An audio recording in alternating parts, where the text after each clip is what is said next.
एवं विश्वाक्षं विश्वशम्भुवं विश्वन्नारायणं देवमक्षरं परमं पदं विश्वतः परमान्नित्यं विश्वन्नारायणगुं हरिं विश्वमेवेदं पुरुषस्तद्विश्वमुपजीवति पतिं विश्वस्यात्मेश्वरगुं शाश्वतगुं शिवमच्युतम् नारायणं महाज्ञेयं विश्वात्मानं परायणं नारायणपरो ज्योतिरात्मा नारायणः परः नारायणपरं ब्रह्मतत्त्वन्नारायणः परः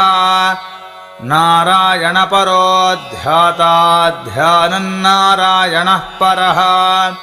यच्च किञ्चिज्जगत्सर्वं दृश्यते श्रूयतेऽपि वा अन्तर्बहिः